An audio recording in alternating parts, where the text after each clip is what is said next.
Salut à tous. Eh bien, dans cette vidéo, nous allons voir ensemble les réglages disponibles depuis le casque sans fil du XPDeus. Alors, je vais tout de suite l'allumer et immédiatement, il nous affiche la version du programme interne du détecteur. Donc voilà, selon votre mise à jour, eh bien, ça vous permet de connaître la version logicielle. Ensuite, le premier écran d'accès, eh bien, ces deux petits traits, c'est l'affichage de conductivité. Donc si je passe une cible sous le disque, eh bien effectivement c'est là qu'il va m'afficher la conductivité de la dite cible. Lorsque je presse menu, je tombe sur le menu discrimination. Au menu discrimination, immédiatement on voit que j'ai un chiffre qui clignote. Eh bien c'est tout simplement le chiffre après la virgule qui clignote. Donc là je suis à 6.8 de discrimination. Je ne sais pas sur quel programme on est, peu importe. Donc si je fais moins, eh bien je vais descendre le chiffre après la virgule. Si je fais plus, je vais monter le chiffre après la virgule. Il faut savoir que au-delà de 10, eh bien je vais monter de 1 en 1 et descendre de 1 en 1. Alors la discrimination sur le XPDeus c'est un petit peu particulier puisque je vous l'ai déjà expliqué. De 0 à 2,1, on rejette les cibles. Ensuite on ne les rejette pas, on décale un ton sur l'échelle de conductivité. Et ça nous permet bien de rejeter un minimum de cibles, de rejeter vraiment de la très petite cible, et donc d'éviter ainsi beaucoup de phénomènes de masquage. Alors si sur des terrains très difficiles, très minéralisés, ça vaut le coup de la baisser, sur le restant des terrains, je vous le déconseille parce que vous allez creuser beaucoup de clous et beaucoup de cochonneries. La baisser vraiment beaucoup, c'est intéressant donc sur des zones particulières, sinon vous allez vraiment vous embêter. Ensuite, on passe au menu sensibilité. La sensibilité, eh bien, c'est le réglage de la sensibilité de la bobine réceptrice.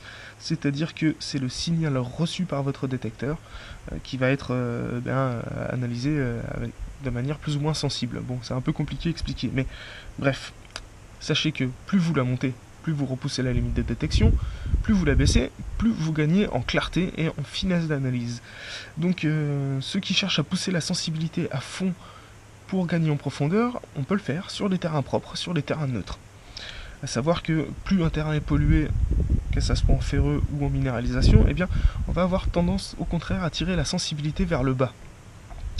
Alors c'est un petit peu bizarre ce que je dis parce qu'on pourrait penser que si j'ai une cible peu conductrice ou difficile à accrocher, il me faudrait plus de sensibilité. Alors effectivement, mais cette sensibilité, je vais la raccrocher ailleurs. Donc ça, c'est vraiment un réglage qui va vous permettre de stabiliser la machine sur les difficultés du terrain ou les compromis que vous aurez fait sur d'autres réglages. Donc le réglage de sensibilité, restez toujours à 90, ça sert à rien d'aller beaucoup plus haut. Des fois, on a même besoin d'aller un petit peu plus bas. Donc voilà, comme je vous le redis, comme je vous l'ai dit tout à l'heure, on peut la pousser sur des terrains qui le permettent. Sinon, concrètement, ça sert pas à grand chose, sinon à perdre en finesse et à perdre en qualité sonore pour l'analyse des cibles. J'arrive ensuite sur le menu Ground, qui est l'effet de sol. Alors le réglage d'effet de sol, il va être surtout utile lorsqu'on a une grosse force de minéralisation. Accepter un petit peu de sol, en général, c'est bien. D'origine, il est à 90. Le ferrite est rejeté à 86-88. On a certaines poteries qui vont sonner autour de 70-72, voire un peu plus. Mais voilà, on peut accepter de manière générale un peu plus de sol, 86-88. Mais baisser trop l'effet de sol en l'absence de force de minéralisation, c'est-à-dire une concentration importante de minéralisation, ben ça sert pas à grand chose. On va augmenter considérablement la sensibilité de l'appareil et on va dégrader son analyse et sonore et visuelle. Alors, à nuancer ce que je dis. Si vous êtes sur un terrain minéralisé, on va affiner les capacités d'analyse du détecteur. Si on est sur un terrain classique non minéralisé et facile, on va s'amener pas mal de problèmes avec des faux signaux, des signaux parasites, et puis la dégradation des sons. Donc l'effet de sol, c'est déjà réservé aux utilisateurs avertis de l'appareil. Il faut vraiment avoir une très très bonne connaissance de ses réactions et de ses sons. C'est surtout pour les gens qui ont une très bonne connaissance du terrain. Sinon, contentez-vous de rester à 86-88. Si vous avez des faux signaux, remettez-la à 90. Voilà. Ça peut vouloir dire qu'il y a du ferrite dans le terrain et que ça vous pose problème. On arrive ensuite au réglage de la fréquence. Alors la fréquence, c'est un réglage qui est utile pour des tas de raisons, des tas de choses. Bon, Commençons déjà par faire un petit point sur les 4 fréquences. On va enlever une vieille légende tout de suite, c'est qu'il faut savoir que toutes les fréquences peuvent trouver strictement la même taille de cible. Évidemment, plus on va être en haute fréquence, et plus on aura un rapport de cible faiblement conductrice et petite cible plus important. Inversement, sur les basses fréquences, on va reconnaître plus facilement les grosses cibles et les gros ferreux.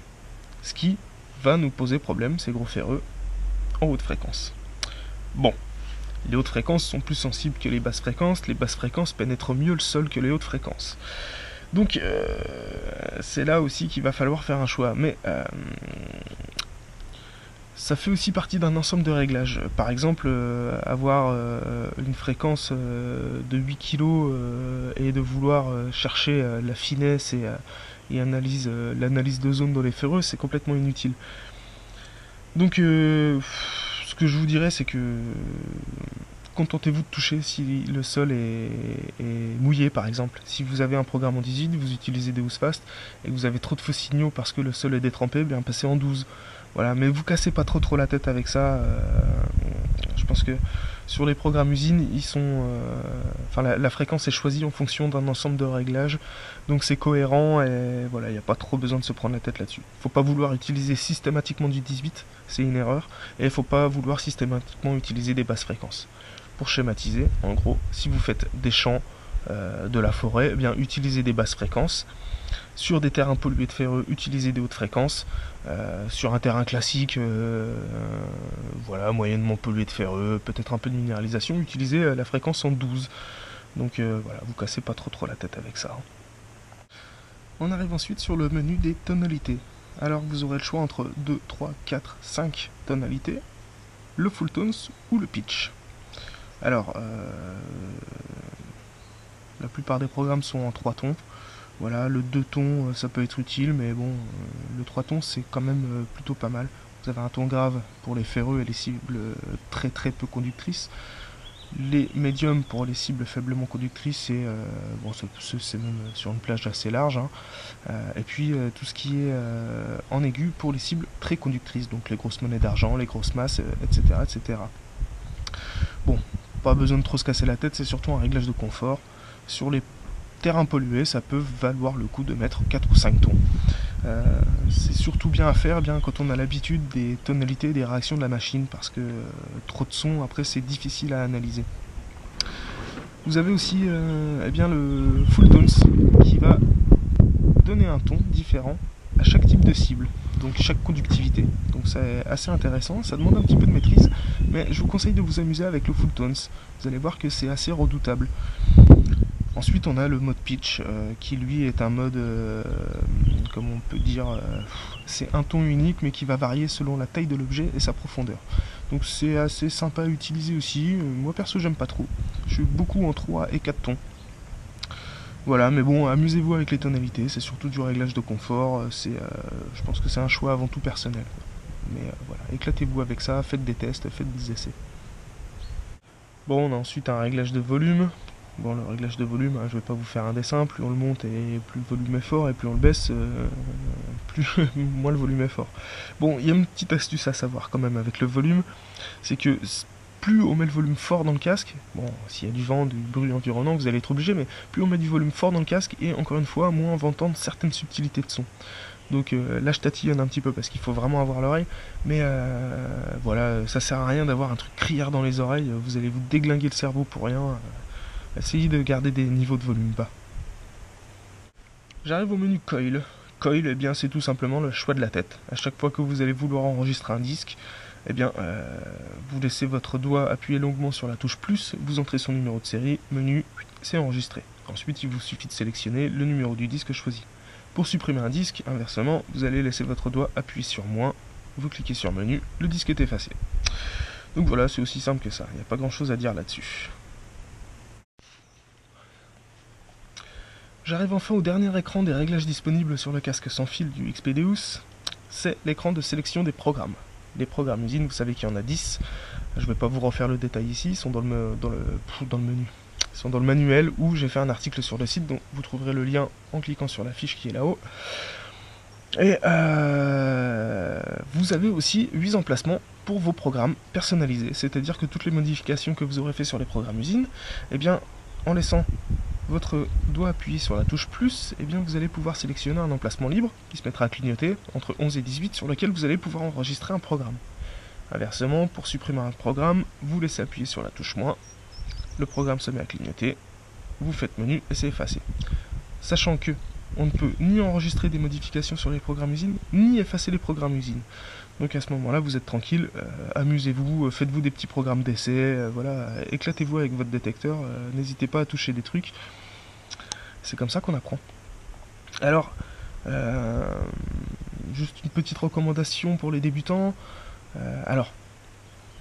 Pour les débutants, je vais encore dire deux choses. Il y a les débutants au Deus, il y a les débutants à XP. Les gens qui viennent du monde XP, ils n'ont pas spécialement de problème avec les sons, particulièrement si vous venez d'un Gmax ou d'un Goldmax.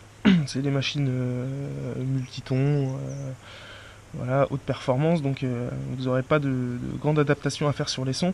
En revanche, si vous venez d'une autre marque, il va falloir vous adapter, parce que la discrimination XP elle est un petit peu spéciale, la sensibilité, c'est des machines très très sensibles, c'est un petit peu particulier à utiliser au départ. Et donc, dans ce cas-là, je vous conseillerais le programme 1. Parce que le programme 1, eh bien, c'est un programme qui est très stable, très simple à utiliser, et qui va vous permettre de faire vos premières armes simplement, sans creuser sans arrêt sur des cochonneries. Après, au bout de quelques temps, quand vous serez un petit peu aguerri, il sera bien temps de passer sur d'autres programmes. Donc ne mettez pas la charrue avant les bœufs.